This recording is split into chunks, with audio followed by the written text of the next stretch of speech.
കുട്ടേട്ടനൊന്ന് ചോദിച്ചു നോക്ക്, ചെലപ്പോ തരും.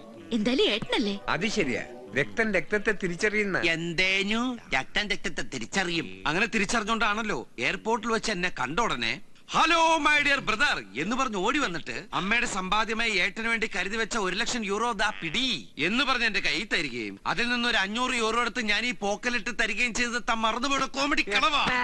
മൂക്കിൽ വരലിട്ട് കൊല്ലു അതിനെ. അല്ലടി, ഞാനൊന്ന് ചോദിച്ചു നോക്കിയാലോ? എന്തായാലും ഞാൻ എന്റെ ഏട്ടനല്ലേ. ആകാശ് മോനു, ആകാശു, കാശില്ലാത്തൊരു പാവം ദരിദ്രവാസിയല്ലേ നിന്റെ ഏട്ടൻ. മോന് വേണ്ടി എടുത്ത് ഈ വീടിന്റെ കാശ് ദേ നോക്കി. ഏട്ടന്റെ ഒരു കുഞ്ഞു ലൈന ഈ നിമ്മിക്കുട്ടി. ഇത് വാങ്ങിച്ചു തന്നതാ സരസുവിന്റെ കയ്യിൽ കയറുപിരി മാല. അതെടുത്ത് കൊടുക്കാൻ കുറച്ച് കാശ്. കാശെന്ന് മലയാളത്തിൽ പറഞ്ഞാ നിങ്ങളുടെ ജർമ്മനിലെ യൂറോ.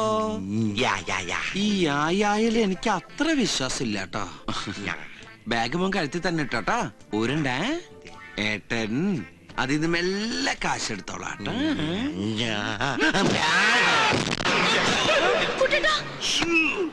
ഒരു കാര്യം ഉറപ്പായി, യൂറോ അതിനകത്ത് തന്നെ ഉണ്ട്. ഇപ്പോഴാ എനിക്ക് മനസ്സിലായത് ഞാൻ എങ്ങനെയാ താഴെ പോയതെന്ന്.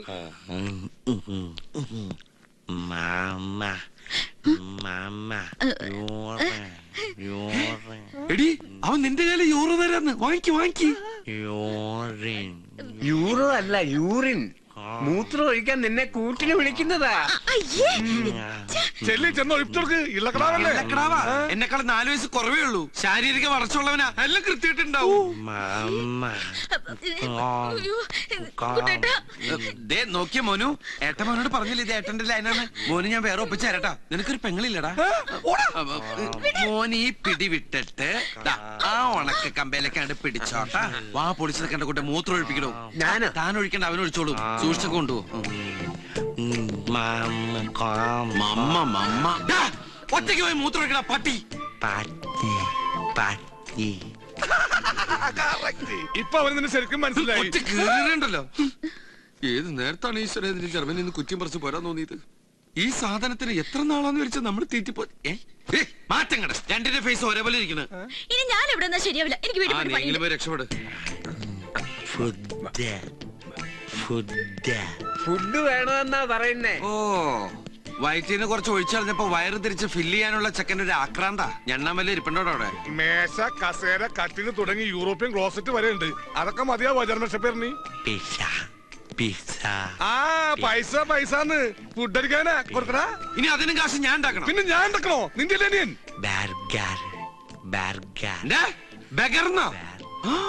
നിന്നേടാ പിച്ചക്കാരെ തിരിച്ചറിയാനുള്ള ബുദ്ധിയൊക്കെ ഉണ്ടവന്.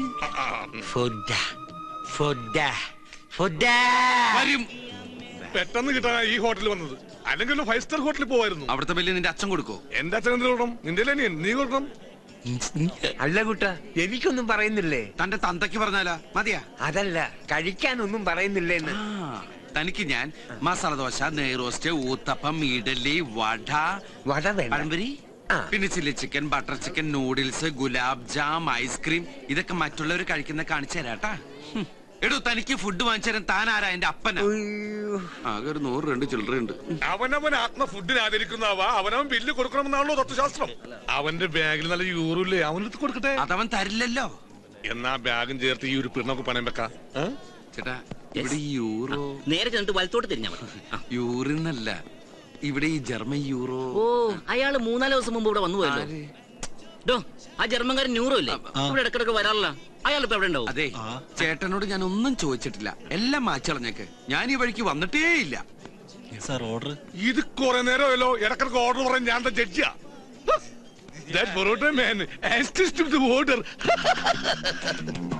മോനെ, ഇതാണ് പൊറോട്ടയും ഇറച്ചിയും.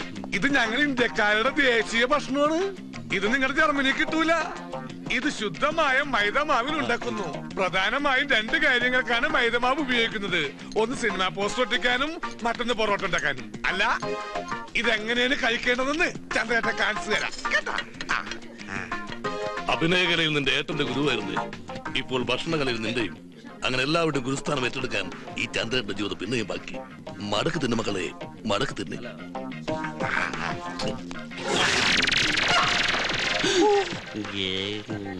പോയെടുക്ക് വേഗം വേഗം.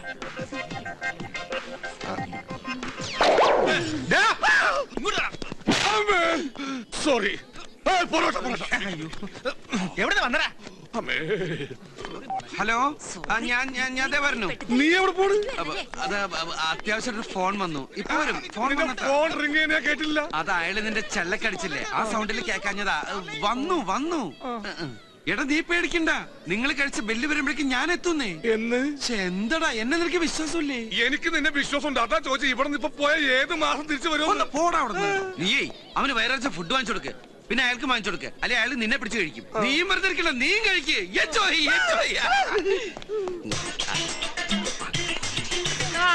Hi. Regardez ce que j'ai trouvé en français. ഈ ചെക്കന്റെ നേരം. Belle plage, on devrait peut-être partir demain, il y a un train à 8 heures. Bon, bah venez, on va partir à la gare. Ça a l'air super, non? മോനെ Ça. ആകാശക്കുട്ട തിന്നട്ട ഭണ്ടാരത്തി കൈയിട്ട പോലെ.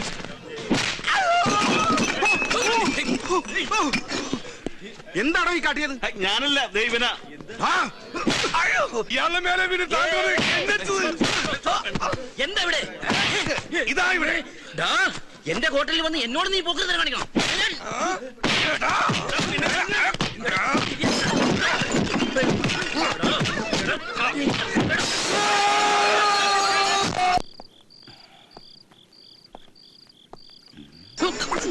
ഇതാണ് അച്ഛൻ ഉറങ്ങാത്ത വീട്. ചന്ദ്ര ബാമോനെ ബാ. ചന്ദ്രേട്ടൻ പൊറോട്ടയും ഇറച്ചിയൊക്കെ തിന്ന ക്ഷീണത്തിൽ അങ്ങനെ ഇരുന്നപ്പോ ഒന്ന് മയങ്ങിപ്പോയതാണ്. ആണോ? അപ്പൊ എല്ലാരും നന്നായിട്ട് ഭക്ഷണം കഴിച്ചു? കഴിച്ചതല്ല കഴിപ്പിച്ചു. അതല്ലേ, ഞാനവിടെ വന്നിരുന്നു. അപ്പൊ അവര് പറഞ്ഞു നീ ബില്ലും പേ ചെയ്ത് നിങ്ങൾ എല്ലാരും കൂടി ഇപ്പൊ അങ്ങോട്ട് ഒരുമിച്ച് ഇറങ്ങിയോളൂ. അവരങ്ങനെയും പറഞ്ഞു. എവിടെ നമ്മുടെ ഗസ്റ്റ്? അവന് ഫുഡൊക്കെ പിടിച്ചോ? പിടിച്ചു നന്നായിട്ട് പിടിച്ചു. സമാധാനായി. അവൻ ഉറങ്ങിണ്ടാവുമല്ലേ? എന്തായാലും അവനൊന്ന് കണ്ടിട്ട് വരാം. കണ്ടാ? ഇതെന്താ ഇന്ത്യയുടെ ഭൂപടോ? അല്ലടാ, എന്റെ കൊടൽമാരുടെ ഫോട്ടോസ്റ്റാറ്റാ. എടാ നിന്റെ അച്ഛൻ കളപ്പുരക്കൽ രാഘവമേനോനെ ആ കേശവൻ പറ്റിച്ചത് നന്നായി. ചന്ദ്ര ഇല്ലെങ്കിൽ ആ രാഘവമേനോനെ സ്വന്തം മകനായ നീ പറ്റിക്കും. നീ അത് മരിക്കില്ല, വഞ്ചകനാ. ചന്ദ്ര നീ എന്താ ഇങ്ങനെയൊക്കെ പറയുന്നേ? പിന്നെ ഞാൻ എങ്ങനെ പറഞ്ഞോടാ? ആത്മാർത്ഥ സുഹൃത്തിനെ കശാപ്പുശാലയിലേക്ക് തള്ളിവിട്ട ദുഷ്ടനാ നീ. കശാപ്പുശാലയിലോ? ഞാൻ ഹോട്ടലിലാക്കിട്ടല്ലേ പോയത്. ആ ഹോട്ടലിൽ പിന്നീട് കശാപ്പുശാല ആയത് നീ അറിഞ്ഞില്ലല്ലേ? പോക്കറ്റിലുണ്ടായിരുന്ന 100 രൂപ പോലും തരാതെ പോയാ വഞ്ചകനാ നീ. ഞാൻ മുങ്ങിയൊന്നുമല്ല. നീ കണ്ടില്ലേ ഫോൺ വന്നത്? ഞാൻ പെട്ടെന്ന് വരാന്ന് വിചാരിച്ചു പോയത്. കൂടെ വരുമ്പോ കുറച്ച് കാശ് കൂടി കൊണ്ടുവരാന്ന് വിചാരിച്ചു. അപ്പൊ അതിനവിടെ ഒന്നും സംഭവിച്ചില്ലല്ലോ. ഒന്നും സംഭവിച്ചില്ലെന്നല്ലേ? ആ കഴുത്തില് ബാഗ് കയറ്റി തൂക്കിട്ടാ നിന്റെ അനിയൻ തന്റെ കാരണം അവിടെ ഒരു ജാലിയും ബേലാബാഗാ നടന്നത്. ശരിക്കുള്ള ജാലിയും ബേലാബാഗിൽ തോക്കുകളാണ് കഥ പറഞ്ഞതെങ്കിൽ ഇവിടെ വില്ലുകൾ കഥ പറയും. ഗ്ലാസ് 500, പ്ലേറ്റ് 500, ചില്ല് 3000, ആകെ 8000. എന്തത് 8000 നിനക്ക് കൊടുക്കാൻ ബുദ്ധിമുട്ടാണെങ്കിലേ കുഞ്ഞപ്പച്ചേട്ടൻ കൊടുത്തോളും. കുഞ്ഞപ്പേട്ടനാ? എങ്ങനെ? ഹോട്ടലിൽ ഉഴുന്നാട്ടി. അപ്പോ അപ്പത്തിന് മാത്രമല്ല, ദോശക്കും ഇഡ്ലിക്കും പുട്ടിനും പഴത്തിനും ഒക്കെ ആട്ടേണ്ട വരും. അപ്പോ അല്ല, അപ്പോൾ കണ്ണിച്ചോരില്ലാത്ത ദുഷ്ട. വയസ്സും പ്രായമായ പാവത്തിനാണോടാ ഉൾനാട്ടാൻ വിട്ടത്? പിന്നെ ഇത്ര ആരോഗ്യമുള്ള നീ ഇങ്ങനെ നിൽക്കുമ്പോ ഞാനിങ്ങനെ നിക്കല്ലായിരുന്നു. ആൾക്കാർ ഇടിച്ച് ബോധം കെട്ട് കെടുക്കായിരുന്നു. പാവം കുഞ്ഞപ്പേട്ടൻ. ഇപ്പൊ അതിന് വായില് പല്ലില്ലെന്നേ ഉള്ളൂ. ഇനി ഉഴുന്നാട്ടി എല്ലാം കൂടി പോവൂലോ. ഇനി 8000 രൂപ ഞാൻ എവിടെ നിന്നുണ്ടാക്കി ഈശ്വര അയാളർക്കാൻ? ആ സമയത്ത് മുങ്ങണ്ടായിരുന്നു.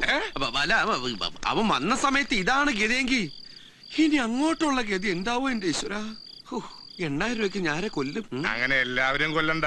കൊല്ലാനുള്ള ഒരുത്തനെ ബാഗിൽ യൂറോ നിറച്ച് പ്ലെയിനിൽ കയറ്റി ദൈവം ജർമ്മനി നിങ്ങൾ വിട്ടിട്ടില്ലേ?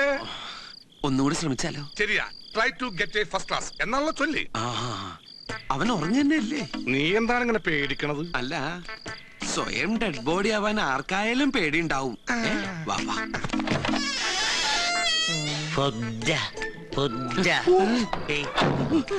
നീയല്ലേ പറഞ്ഞു ഉറങ്ങുന്നു? എന്നിട്ട് ഫുഡ് ഇത് ഞാൻ നേരത്തെ കേട്ടാണ്. അപ്പൊ ഞാൻ വെച്ച് കൂർക്കം വലിക്കാനാണ്. ഫുഡ് ഇവൻ വൈകുന്നേരമല്ലേ ഫുഡ് കഴിച്ചത്? അതിന് രാത്രി ഫുഡ് കഴിക്കണ്ടാ. നമുക്കൊരു കാര്യം ചെയ്താലോ? ഒരു പാത്രത്തില് കുറച്ച് ശർക്കരയും കുറച്ച് തേങ്ങയും 2 ചട്ടി സിമന്റും കലക്കിട്ട് പായസം എന്ന് പറഞ്ഞ് കുടിപ്പിച്ചാലോ? അന്ന നാളെ ഉണങ്ങി കോൺക്രീറ്റ് പോലെയാവും. പിന്നെ ഇടക്കിടക്ക് നനച്ചു കൊടുത്തത് ഒരു ഉറപ്പിന്. പിന്നെ വിഷമിന്റെ പ്രശ്നം ഉണ്ടാവില്ല. എടാ അവന്റെ യൂറോ എങ്ങനെ എടുക്കും? ഇപ്പൊ യൂറോ എടുക്കാൻ ചെന്നാലേ നമ്മൾ രണ്ടിനെയും കൂടി അവൻ പിടിച്ച്